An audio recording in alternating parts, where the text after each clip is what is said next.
I hate to say it, but I am done with Call of Duty Vanguard at the moment. I was hoping Season 3 would revitalize and improve the game, but there's still far too many bugs harming the gameplay experience, and the multiplayer content introduced in Season 3, it's pathetic, and it's already stale. That's not really the case for Warzone. I'd argue actually Warzone is in its best state, at least for the Vanguard era. I mean, that health rework and the lootable perks, the rebirth reboot were all great content updates, and the contrast between Warzone and multiplayer right now just helped me come to terms with the sad truth about Call of Duty, and that is that multiplayer, the backbone of the entire franchise, it's being abandoned, and it's becoming an afterthought, especially with Vanguard, and it sucks. I mean, multiplayer content nowadays sucks. The seasons don't feel like new content. Instead, they feel like they're adding a new carrot to the stick that's being dangled in front of you. It's just frustrating. Now, I know this has been the trend for Call of Duty for the last few years, but I just want to reiterate or share for those of you that are new that I enjoyed Vanguard for the first month when everything was fresh and new. I recognize there was a ton of work that needed to be done. For example, the spawns need to be improved, but that comes with like every COD game nowadays, and after, a few months, everything is typically ironed out.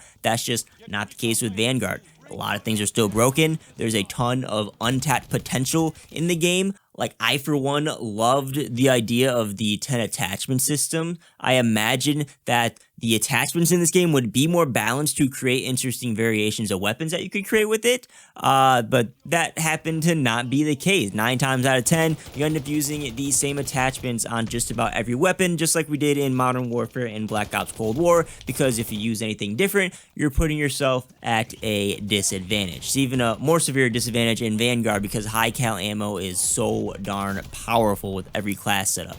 But most importantly, with Vanguard, there's just no content to retain players. And that's what I wanted to take some time to discuss today. I believe that if we had better post-launch content in Vanguard, that this game would be in a much different state.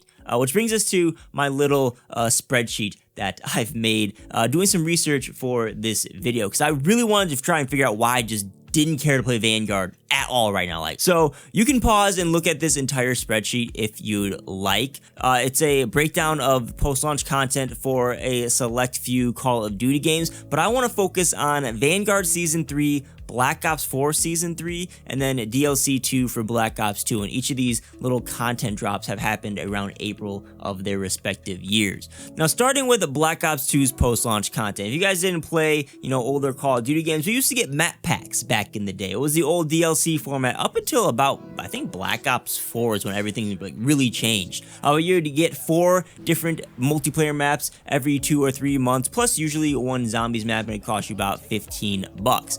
Now, looking back at things now, this may not look like a lot of content, but I think this content was more important than what we are getting nowadays. Now, bear with me a minute here. You'll see what I mean once we get to Vanguard Season 3. Shifting ahead a few years, we come to Black Ops 4 Season 3, which is called Operation Spectre Risings. Operations were essentially prototypes for seasons and battle passes that we have nowadays. But this brought 3 multiplayer maps to Black Ops 4. We got a new specialist, which I want to clarify is not a operator. Operators are essentially cosmetic skins, as they are now in Call of Duty. Specialists had different abilities in Black Ops 4. If you're familiar with Overwatch, you're kind of like Overwatch heroes, or Apex Legends abilities. They affected gameplay. Specialists were core content. Spectre was the specialist for Operation Spectre Rising, that's why he's in the name, and he had like a commando lunge melee sword and a scan smoke that was on cooldown. We also got 2 new weapons that were unlocked via Battle Pass, and then in the mid-season update, they added another map, another Battle Pass weapon, and 5 weapons to reserves, which were essentially better versions of supply drops from previous Call of Duties. So, lots of content. Let's look at Vanguard Season 3. At launch, we got 1 multiplayer map, 1 new piece of equipment, which was free for everyone, which is pretty nice, and then we got 4 new weapons.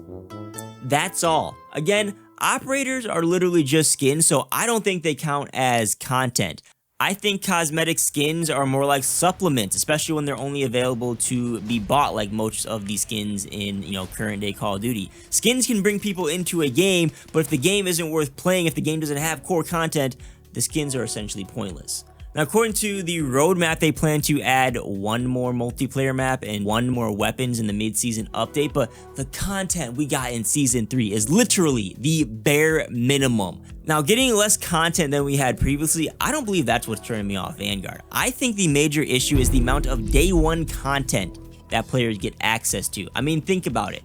Season 3 brought one new map and one new field upgrade upon login. That's it. The weapons, they don't really count as like day one content. Technically they're available day one, but you need to play a lot to unlock the weapons via the battle pass or do a challenge. Like, don't even get me started on the unlock challenges we've had to endure this year for these. It's ridiculous. Or you could pay to buy the weapons, and it's like 10 to 20 bucks to buy one of the bundles. You don't even actually unlock the weapon, you just get the blueprint to use. Now once you do unlock the weapons, it takes a very long time to level them up to make them competitive. So a majority of players will log into Season 3 in the first couple of days, and all they will see is that there's one new map to play and a field upgrade. That doesn't feel like a major content update or something that's exciting to log into.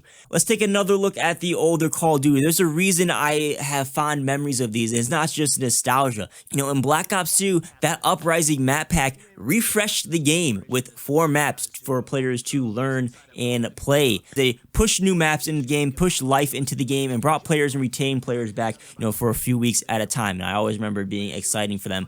Plus, the 4 maps would usually be pushed into their own playlist if you would prefer to just play the new maps, or they'd be shuffled into the normal playlist at normal rates, which is another issue with Vanguard, is that this new Mayhem map that was added in Season 3 it's in a 24/7 playlist, and it's the only map in there. It's really the only way that you can play the new map because Mayhem's barely in the standard map rotation. So the map loses its novelty quickly. I mean, I got my fair share of the map with just a few hours of playtime, and then I realized there's really nothing else that Vanguard has to offer with Season 3.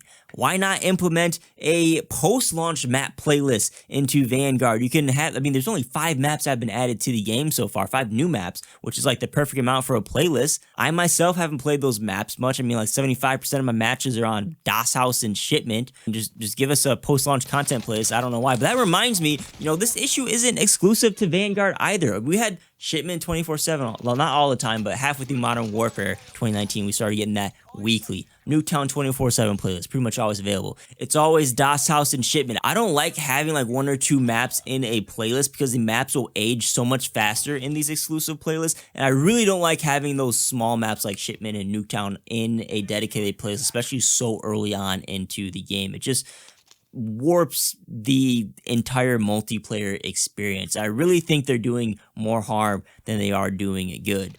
But going back to, you know, post-launch content, just to wrap things up here, I think they really need to rethink how they handle adding new maps into the game. It's just not the same experience as classic map pack releases from older Call of Duties, because like nowadays post-launch updates somehow at the same time feel bloated and feel very, very tiny.